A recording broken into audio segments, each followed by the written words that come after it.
Hello, everyone. I am so excited to be here to see this movement that was like nothing just a few years ago already being able to put together a conference like this. Usually, if I was up doing a speech at something like this, I would be giving my stump speech, where I'd be trying to scare people about how big a deal this actually is. But I probably don't need to do that with this audience. Do it anyway. Okay, I'll just really quickly, the big stats that I love to drop, that if you look at the rate of fertility decline in the United States from 2010 to 2020, and you project that going forward, and you assume we have one generation every 30 years, that means for every 100 Americans alive today, you're gonna have around 4.3 great-grandchildren.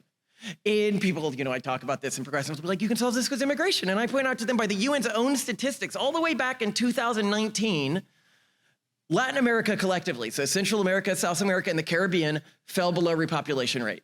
This year, even India fell below repopulation rate. My wife and I, we like to send each other statistics to try to scare each other on fertility rates.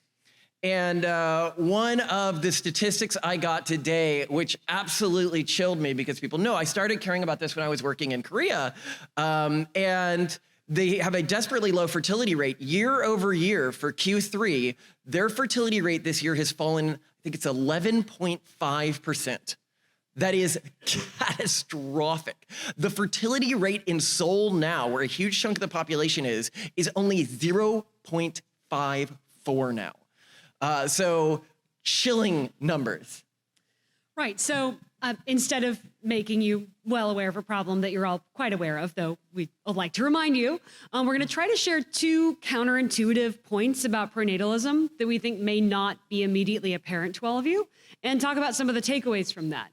We'll try to be as brief as we can so that we can have space for some Q&A, because we wanna talk about what you wanna talk about. So let's get into it. Well, here, by the way, up here, before I go off the slide, you see all the mean things the media said. They really don't like us notifying people that fertility rates are falling. That's apparently a very naughty thing to be saying.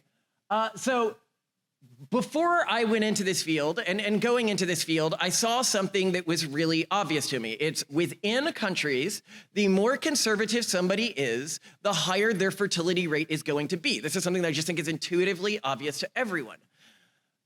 But there's a really interesting thing that a friend of ours, a rising conservative intellectual in the UK, Arya Babu, she put this stuff on her Substack, and I found it really, it changed a lot of my perspectives on pronatalist advocacy, is it turns out that between countries, when you control for things like wealth, conservative countries actually have fewer kids.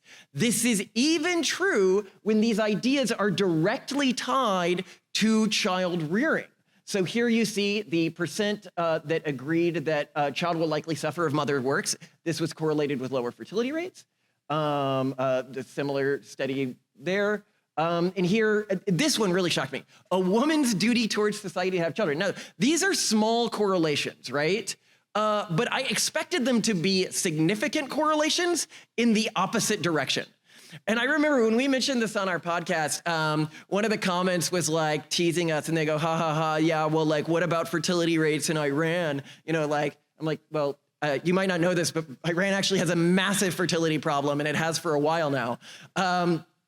And what I think is the great takeaway from this for me is that pronatalism as a cause area, you can look at society as a whole and be like, wow, it's gonna be really hard to fix the issues in our society, to change the Overton window of our society. And it turns out that, yes, while that is hard, we might not actually need to waste time doing that. It might turn out that that doesn't actually matter. It might turn out that actually investing time in that could even be counterproductive. As a cause area, pronatalism is not about fixing the things external to us. It is about working on ourselves and working on our own cultural groups, our own small communities, and building them to be stronger. That's how we end up fighting this, and that is really unique. So what are the practical takeaways from this? One is, like Malcolm says, it's not your job to fix society. And that's pretty great. I mean, one, because that's really difficult to do, and that often involves coercion and forcing people to do stuff they don't want to do in the first place. It's not very fun. There is one area where it really is important to engage with mainstream society, and that comes to defending our collective sovereignty, culturally speaking. So we need to make sure that we maintain the right to privately or homeschool our children. We need to maintain the right to have religious independence, to have cultural independence. And if we don't do that, we're at great risk. So that is the one place where we do need to intervene with mainstream society. But the fun thing is that instead, we really get to, like Malcolm says, focus in on our own cultures and make them really awesome. And there are some really easy ways that you can do that, by making your culture so attractive that you make it what we call intergenerationally durable, which is to say, not only do your kids love your culture and have kids, but then the grandkids do the same thing. That's when you know you've made it, is when you have a lot of grandkids who love your culture as well. So what are some ways that you can do this? Well, one, as we've alluded to, is creating a very strong educational system, one that reinforces your culture, that defends your culture from outside forces, but that also imparts immense advantages to your children. Another thing that many cultures do that makes a big difference is build parallel economies, business empires, amazing economic opportunities for their participants because it gives them an advantage and also draws amazing talent in, which is not a bad thing. The third thing, and this is something that is going to come up again and again at this conference, is creating dating and marriage markets, making it easy and possible for members of your culture to find great spouses and start families because, as we're seeing, many people want to do this, but they can't because they're not finding the right person. I love what you were saying there. Essentially, defend your right to be weird. Defend your right to be different, and that's something we can all fight together for. In the past, there was a successful cultural strategy that many groups used in which they would concentrate themselves in a geographic region, and that region would be, one ethnicity, one culture, one religion. And as we can see from these graphs, this strategy works incredibly ineffectively now. And this isn't the only area in the data where you see this. You also see this with like immigration statistics. If you look across countries and you control for the income of the country, typically the more monocultural a country is, like South Korea would be an example here, that's pretty much an ethno state, the lower their fertility rate is going to be. Whereas the more diverse they are, you look at a country like Israel, or you look at a country like the United States, you're going to have higher fertility rates. So why is it you're seeing this? Why is this old strategy working so poorly now? It's because the core strengths of that old strategy was that it allowed you to control the messaging that the kids were gaining access to and that people in your culture were gaining access to. But because we all live in sort of the internet now, in this great online world, you don't have any of these moats, and you no longer have other cultural groups around you that people of your cultural group can use to identify themselves. This is how I am different than other people. This is what makes me unique, and this is why I have pride in who I am. When everyone around you is like you, and the rules of your culture are being enforced by the state, you have less reason to intergenerationally stay strong and learn how to pass them forwards within your cultural group and maintain those mechanisms, and thus your culture suffers. Most successful cultural groups in the future, thus, will have a diversified geographic footprint. But this also makes us incredibly susceptible, as Simone pointed out, to states or large monocultures around us attempting to stomp us out by basically outlawing being weird, outlawing being different, outlawing doing different things with child rearing. And this is why intercultural alliances with groups that are very different from you, I think one of the things that this conference does so well, are incredibly important. Right. So basically what we're trying to say is that a culture that plays its cards right is really well advantaged by being surrounded, even by hostile cultures that are very different from it, cultures that it doesn't agree with.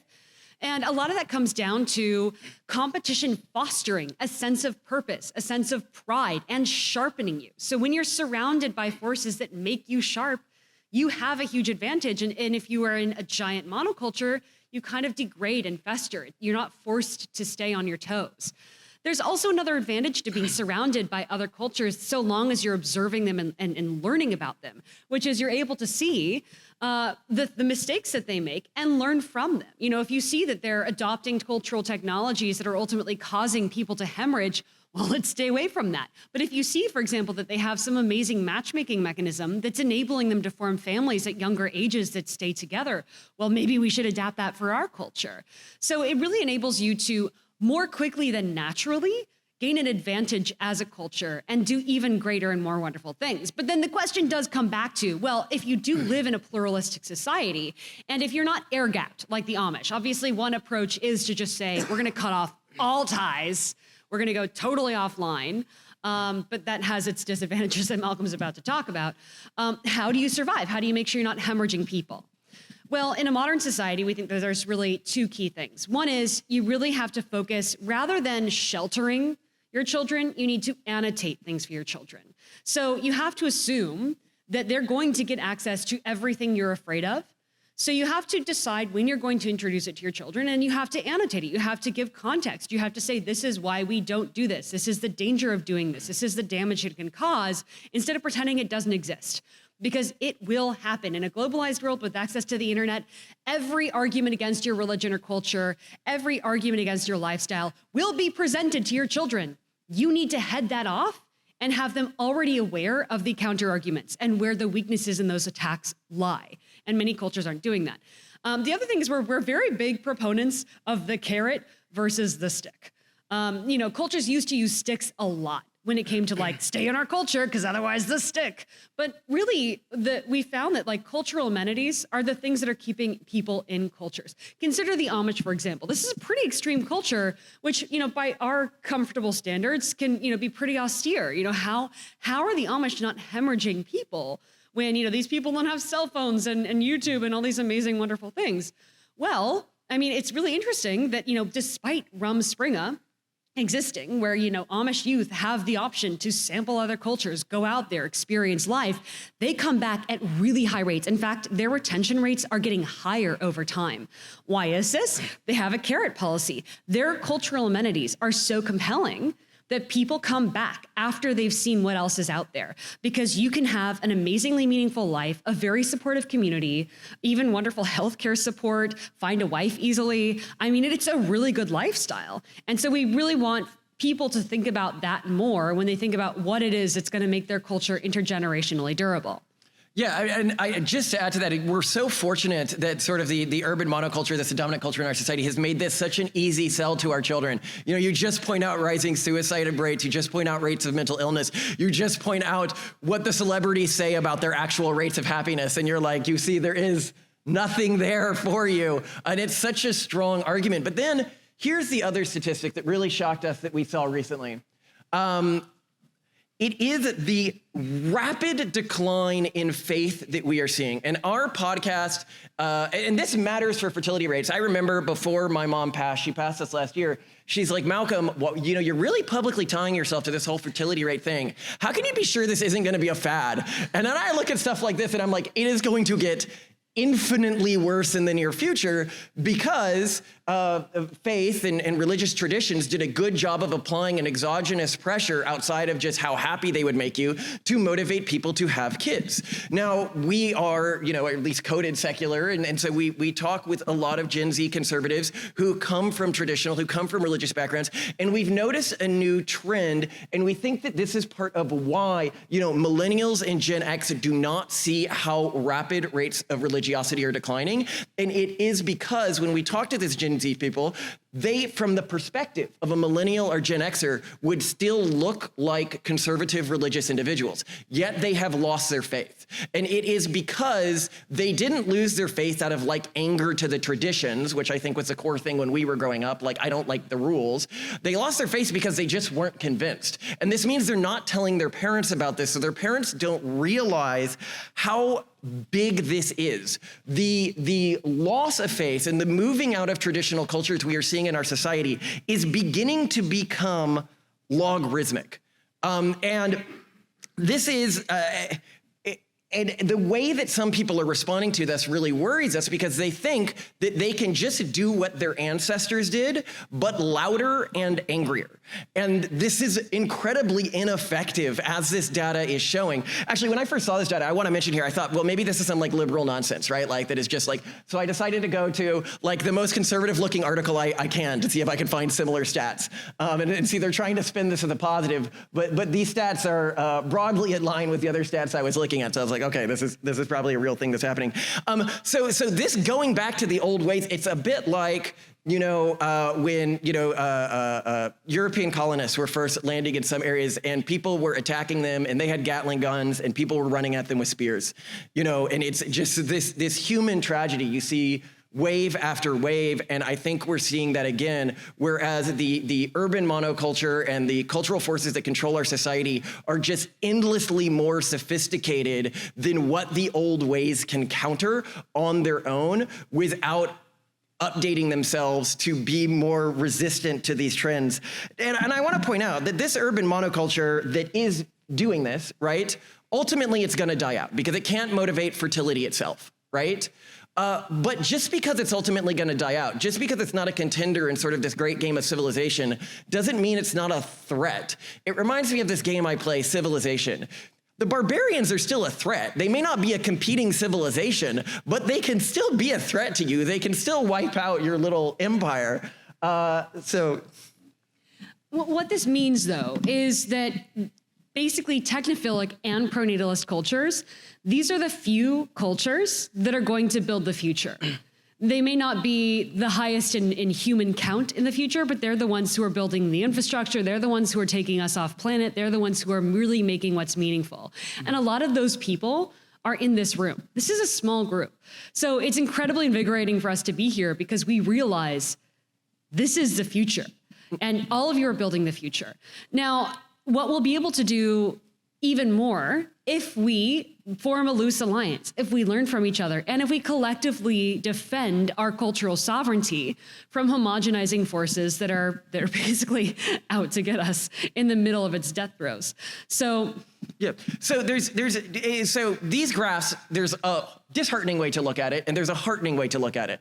And the heartening way to look at it is it means that any of us who can find a path to the future for our kids that can make our cultures intergenerationally durable, we will make up such a larger portion of the future human condition, or at least the future human condition that has economic potential, that has technological potential. And this is because the two most successful cultural strategies today for maintaining high fertility rates are either cultural practices that lower the economic potential of members of a group, because typically within and between countries, the less money a family has, the more kids they're going to have, or cultural strategies which disengage group members from using technology or engaging with technology, which again makes members of this group less technologically capable. But what this means, because these are the two dominant strategies, is cultural groups that are high economic output, high engagement with technology, and yet intergenerationally high fertility are incredibly rare, meaning the few of them that are out there can have a really, really big impact in this stage before humanity takes to the stars. Now, the two enemies of prenatalism are something we often talk about, and it is important to remember, and this conference is very heartening to us in the light of this.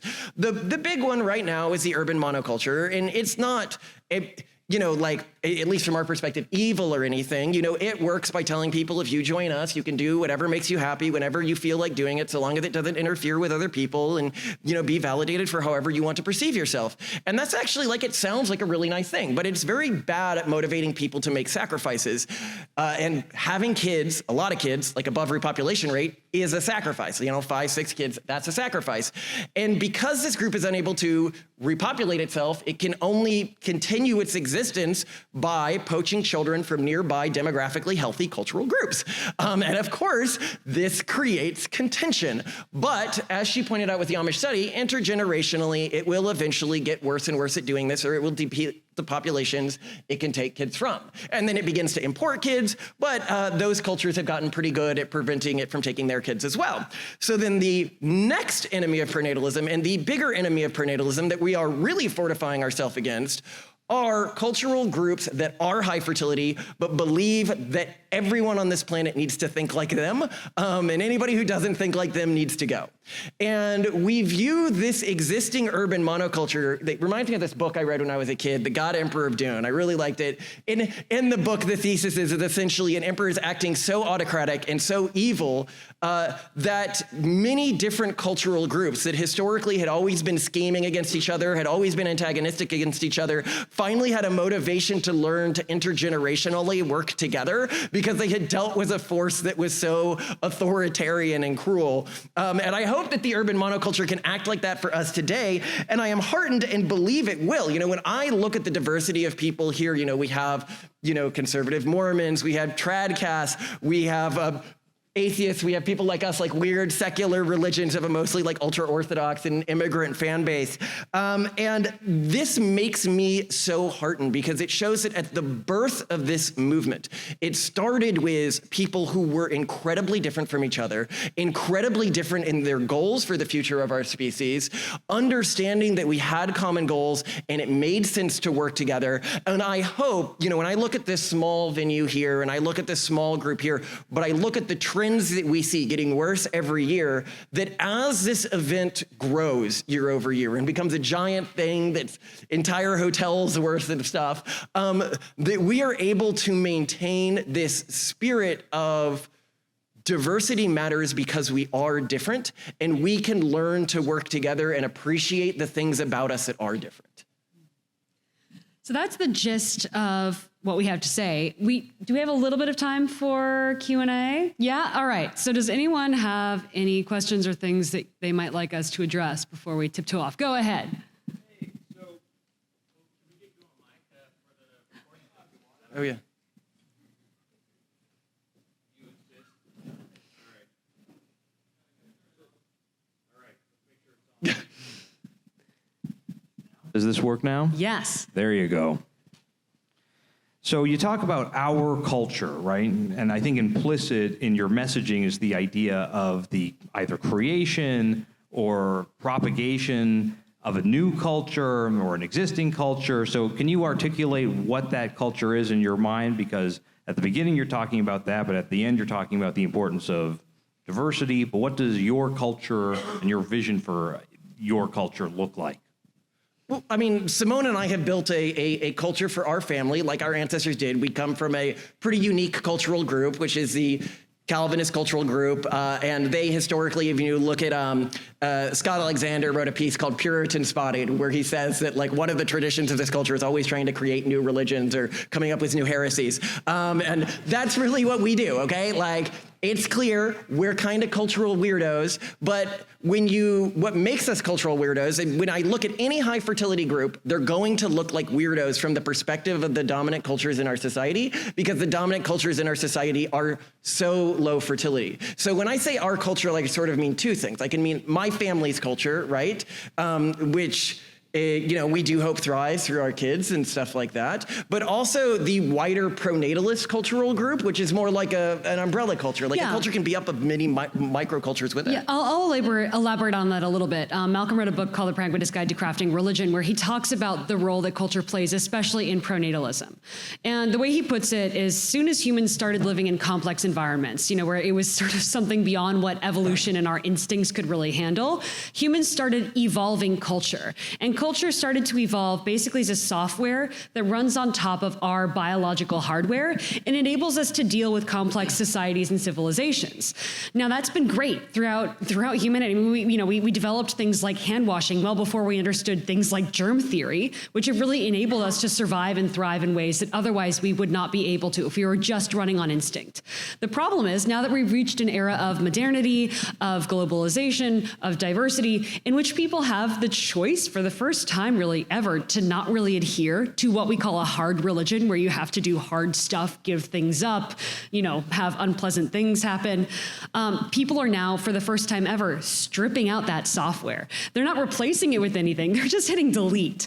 And then what happens? Well, then we're driven by our instincts and now acting in ways that are maladaptive for modern society, because we were never evolved to deal with that. So when we talk about the importance of culture, especially pronatalist culture, what we're talking about really is what we refer to as hard culture, which is a culture that has built-in amenities, traditions, and practices that impart a lot of advantages that enable us to thrive in a complex society. These include things like rituals that empower inhibitory control in humans. For example, Lent, for example, Feast of the Firstborn, for example, Ramadan, that force people to learn how to give things up, how to develop inhibitory control. Strengthening these pathways in our brain enables us to do other really useful useful things like, do our homework before we go have fun, like, save instead of spend all our money, and even avoid intrusive thoughts and deal with anxiety. So when we talk about culture, again, it's about basically maintaining that set of traditions, beliefs, and behaviors that enable us to deal with a world that is way above our pay grade instinctually. Or build new ones. I know you said this is the first time in human history that it happened. I would challenge that and say that this actually happens at the height of every civilization before a dark age, whether or not you're talking about the Roman Empire or the Islamic Empire or the Athenian Empire. You typically, whenever you begin to get any degree of post-scarcity-ness, people begin to culturally walk around and be like, why was this fence here? I don't see exactly what this fence does. Let's get rid of it. And then it turns out that fence was really important. They didn't understand why it was there. And so what we are trying to do, like if we look at pronatalism, the number one thing you can do to maintain fertility rates within a country is keep that country, because every country has high fertility groups, but those groups are always different from the monoculture. And the monoculture always thinks one of its jobs is to erase those cultures because it sees them as savage and backwards and uncivilized. And so one of the things you can always do, and this is why our foundation, one of the projects we're working on is the Collins Institute, which is designed to be an educational system that won't wipe out an individual's culture, whatever that culture happens to be, because this is a piece of technology that is of high utility cross-culturally to any high fertility culture. Okay, one more question then. Anyone? Yes. Thank you. Thanks, Malcolm and Simone. Really good to hear from both of you. I'd love if you could comment on how high fertility cultures actually prohibit the use of contraception.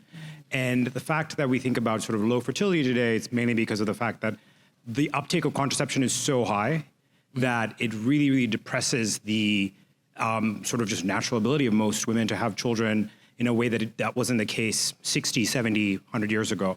So if you could just talk a little bit about that and how we can think about that as a group as well. Yeah, two parts to this question. Well, three parts to this question. Okay, first let's talk about the pill. The pill has some effects that aren't really talked about as much. There was an interesting study that Nationalist was talking about. It said, what, it increased rates of depression? Do you remember this?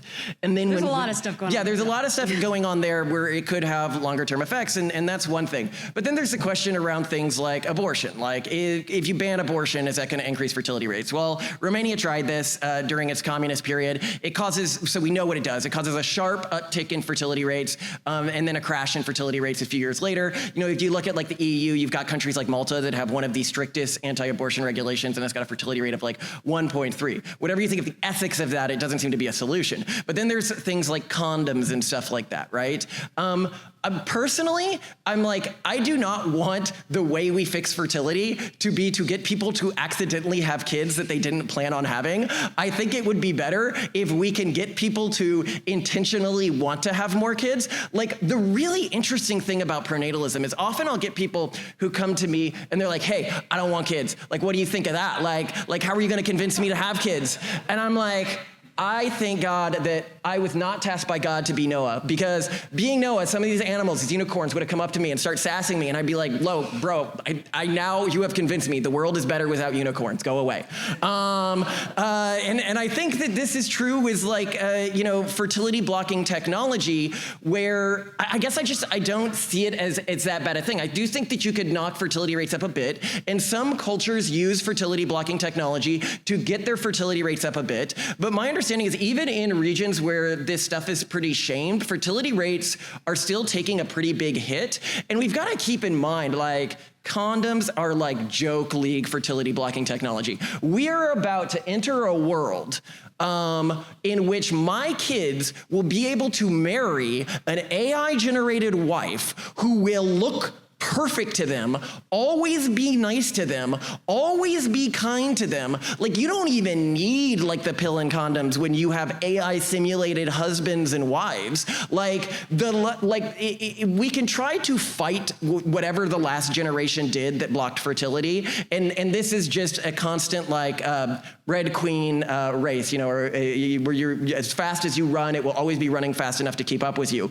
Or what you can do is develop new systems symptoms and reasons to want to have kids. I mean, this is why, for example, it was in my family, you know, one of the groups that watches this a lot, you know, we got a lot of like manosphere types and stuff like that. And I'm like, and I always have to hammer home, I need to glorify my wife as the mother was in my family, because if I don't, if her being a mother doesn't look like an amazing job to my daughters, they won't want to become mothers themselves. And if my sons see me treat her in a way that is less than glorified, less than appreciative than her role of a mother, then they will treat their wives that way, and then their daughters won't want to have kids.